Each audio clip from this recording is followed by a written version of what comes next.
Every year at Passover, Jewish people read the Song of Songs. You might wonder, why the Song of Songs? Well, the answer that you'll normally be given is that the Song of Songs, when you read it at Passover, it reminds you that God's rescue of Israel from Egypt is an act of love. It's paralleled in the Song of Songs by the woman who is toiling away in the sun in chapter 1, then being brought away by her lover to meet her lover in chapter 2, and then she has so much delight in his presence. That's paralleled by Israel being rescued from toiling in the hot sun by God and brought to Sinai to enter his presence. And it's a love story. There's 2 more things that you probably won't find on Google that I want to share with you about how the Song of Songs and the Passover reflect on common themes that we can actually see are dominant themes in Easter. The Passover of Jesus, where he's the sacrificial lamb. Those 2 things are the recovery of the delight that was lost because of sin in the garden, and the conquest of death, God's power to overcome death. First of all, let's talk about recovering the delight that was lost because of sin. We'll look at Song of Songs first and then the Passover. Now, in the Song of Songs, this is one of the main themes. Delighting. 2 lovers delighting in each other. Something that you will notice if you read through the book, and that's widely noted by scholarship, is the proliferance of garden imagery. There's so much Eden imagery. The lovers meet in gardens, they delight in each other in gardens. There's trees and bushes and flowers. There's plants and fruit and streams. There's precious stones like Genesis 2. There's so much Eden imagery. And the reason for that, I think, is that Song of Songs is trying to suggest that even though we have been exiled from the garden because of sin, we've left the presence of God where we had perfect delight. Eden itself means delight. We've lost that delight. We can taste it. We can still glimpse what was lost. And in the Song of Songs, we can glimpse it and taste it through a covenant of love, through sexual delight in its appropriate place, which in the Bible is marriage. In the Song of Songs, there's so much celebration of the delight that lovers have in each other and in their bodies. But it warns you, do not stir up or awaken love until it pleases. There's an inappropriate way to seek that delight and to try and recover what was lost. And there's an appropriate way. In the Bible, the appropriate place for sex and that kind of intimate delight is in marriage. A covenant that protects the 2 people with a commitment, a mutual commitment of love.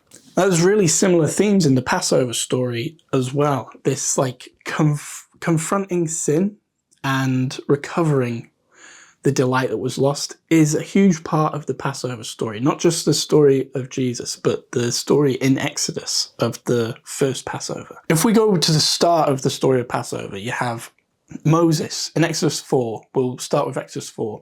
Moses has been told by God, go and tell Pharaoh, let my people go. Moses is reluctant to do this. If you go and tell a group of people, God has spoken to me and you need to do what I say, you're really relying on them believing you and just taking you at your word. And why would they do that? So God gives Moses 2 signs. So let's talk about the first sign. The first sign, Moses is told, throw your staff down. And he throws the staff down and then it becomes a snake. He picks it up and it becomes a staff again. Now this sign, obviously, when it's reproduced in front of Pharaoh and anyone else that wants to see it, it's going to impress them. It's going to show them that there's some sort of supernatural verification of what Moses is saying. You don't just have to take Moses' word for it, because there is a sign that confirms and validates what Moses is saying. But that could be done in so many ways. You know, any supernatural act, any powerful act could be done. The staff could become an elephant or a balloon, or it could become your grandma. And that would be pretty convincing. So why does it become a snake? God is not just demonstrating his power, but he is communicating something about what he's going to do in the Passover story. In biblical imagery, the snake represents Satan. It represents the forces of evil generally as well. the snake's closely associated with sin because Satan tempts Adam and Eve to sin, and sin is brought into human experience through the temptation of Satan in the form of a snake. Now, when that happened, that wasn't an accident that surprised God. It wasn't a defeat that some powerful rival that God can control brought about and that thwarted God's purposes. God's totally in control. That's what he's saying when he says, throw down the staff and it becomes a snake. This is actually, God is totally in control of this situation. He's actually making it happen. And then he says, pick up the snake, and Moses grabs it by the tail and it becomes a staff. Because what God allowed or did or permitted, he can also undo. Any evil that happens in the world is not a surprise to God. It's not a defeat to God. It's totally within his control, and he's totally able to undo it. The enslavement of Israel, not a surprise, not a defeat by a powerful rival. It's within God's plan for his purposes for Israel. And he's totally able to, as he allowed them to become slaves in Egypt, he's totally able to liberate them from that and make them free people again. If he's able to have total control over the power of Satan and the power of evil, then Pharaoh is not going to be a problem for him. Pharaoh is no problem. This guy with eyeshadow and a goatee is not a problem for the God who can defeat Satan and evil. So the Passover really is all about God's ability to confront and undo sin and evil in the world that he's created. It's the national story of Israel's liberation from Egypt and from Pharaoh, but what we're told in Exodus 4 is that we are being shown God's power to save, not just from men, but from Satan, from sin and evil, from all of the agents of Satan, one of whom was Pharaoh. Another part of Exodus that helps us understand what the Passover story is really about is the second half of Exodus. So the first half of Exodus, we're told this epic tale of the Passover story of Israel's rescue from Egypt. And in the second half of Exodus, we're told about the tabernacle. Israel's not just being set free from Egypt because God has seen that man is a tyrant, he's an evil master, and my people will be better off without him. He's not just setting them free so that they will be masterless people, but he is transferring the master from an evil one who oppresses them and makes their life terrible to a good one who blesses them and gives them the fullness of life, fills their life with delight. That can be seen in the second half of Exodus. Why are they liberated? Is it so they'll just be free people wandering around with no master? No, they're brought to Mount Sinai, where the second half of Exodus focuses on the tabernacle, the instructions for it being built, and then the building of it. And this part of Exodus has so much Eden imagery. The tabernacle is like a new Eden. It's got a tree in it, a silver lampstand that looks like a tree. It's got pomegranates on the robes of the high priest. So when the high priest is in there, he's covered in fruit, tasty fruit.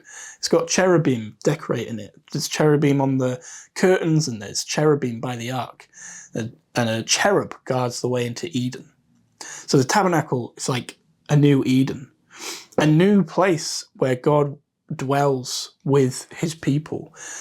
Once again, heaven and earth are overlapping because Israel have been set free to build this place where heaven and earth overlap. Israel have been set free from an evil tyrant so that they can have a glimpse of the delight of Eden, of the garden. So Song of Songs and Passover, they're both about the delight that was lost because of sin being restored into the world. They're both glimpses of that. They're both looking forward to the fulfillment of that, which will be when Jesus returns and all creation is made new and all of the effects of sin are undone and thrown into the lake of fire. And everyone who believes in Jesus has perfect delight in his presence. The knowledge of the glory of the Lord will cover the earth as the water covers the sea. That's one reason why it's good to read Song of Songs at Passover or Easter. Second reason that I mentioned earlier, both the Passover and the Song of Songs tell us about the conquest of death. Well, this time let's start with the Passover and then we'll talk about the Song of Songs briefly. Let's go back to Exodus 4, where we have Moses receiving his signs. He's received the staff snake sign, staff that becomes a snake and then it becomes a staff again. Very similar sign is given, a second sign. Moses is told to put his hand inside his robe. When he puts his hand in, it's clean and healthy. When he pulls it out, it's leprous. And then he's told to put it back in his robe, and he pulls it out, and when it comes out second time, it's clean and healthy again. So you have the same idea, just like the snake, this evil thing. God has power over it. He's not defeated by it. He's not surprised by it.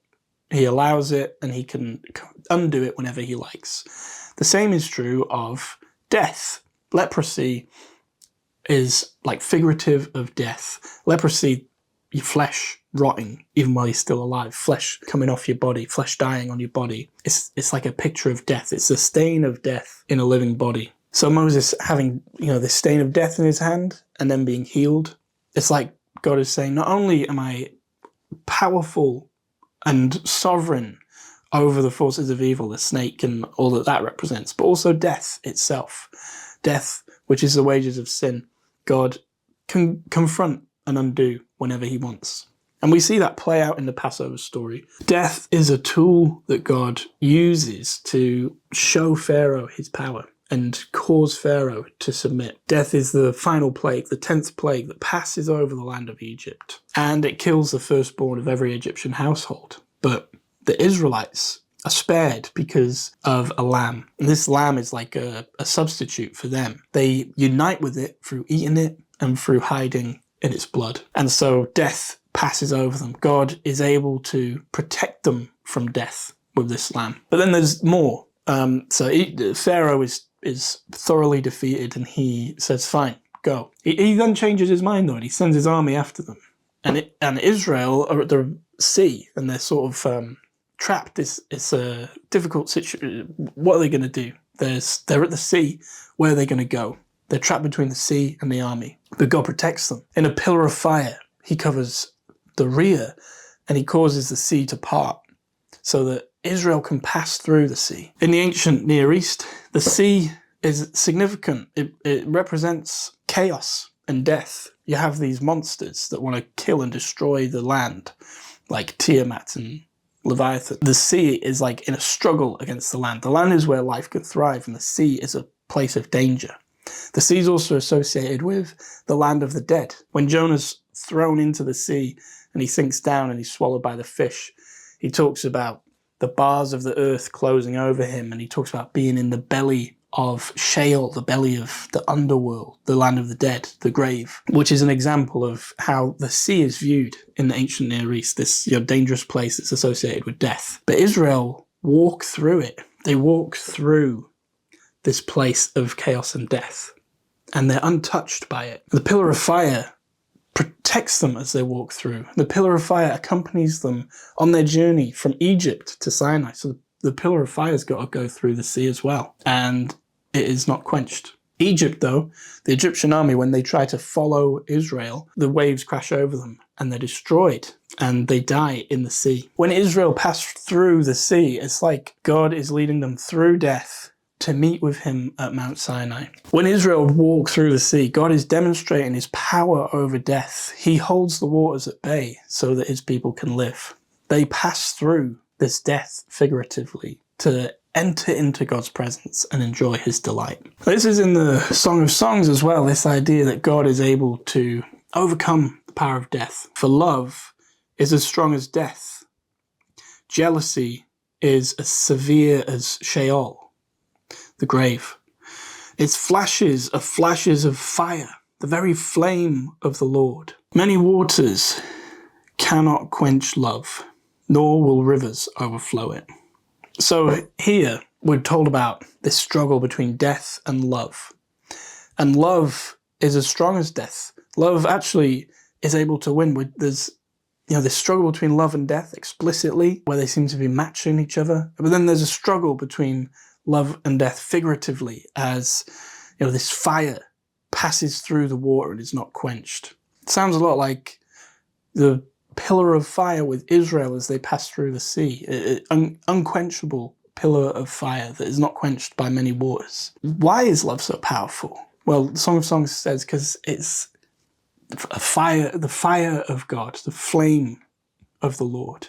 Love is stronger than death because that shows us something about God. God is stronger than death. God is able to overcome the power of death. And he did that for Israel to rescue them in the Passover. The Passover and the Song of Songs both celebrate God's power over death. Love is stronger than death, and God so loved the world that he gave his only son so that whoever would believe in him would not perish, but would have eternal life.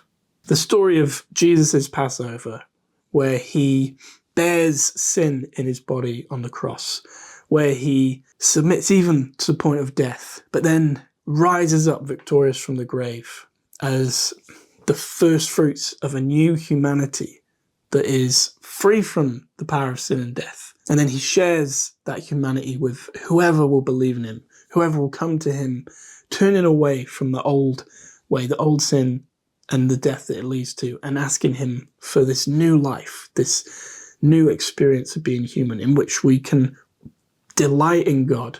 We can be part of the covenant where we can approach God and enter into his presence with delight, where we can be confident of eternal life and not fear this thing of death. The Passover and the Song of Songs are both looking forward to this. Jesus, the story of Jesus and his Passover, where he confronts sin and death, it's not a New Testament idea that is foreign to the Passover itself or to the Song of Songs, but is totally flowing out of them and fulfilling them.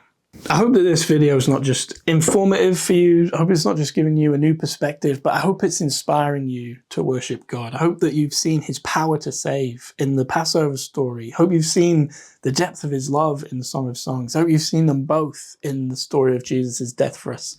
Are you going to seek that delight that is offered to us through Jesus' death and resurrection on our behalf?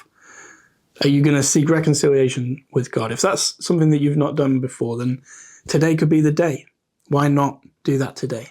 And if it is a decision that you've made, every day is a new opportunity for us to draw close to God and to experience delight in him. There's so many other places that we go to for delight that are not going to fulfill us.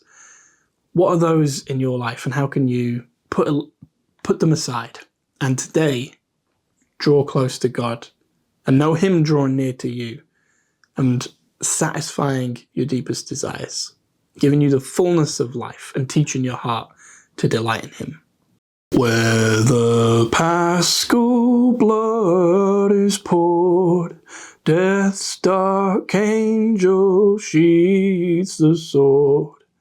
Israel's host triumphant go through the wave that drowns the foe. Hallelujah.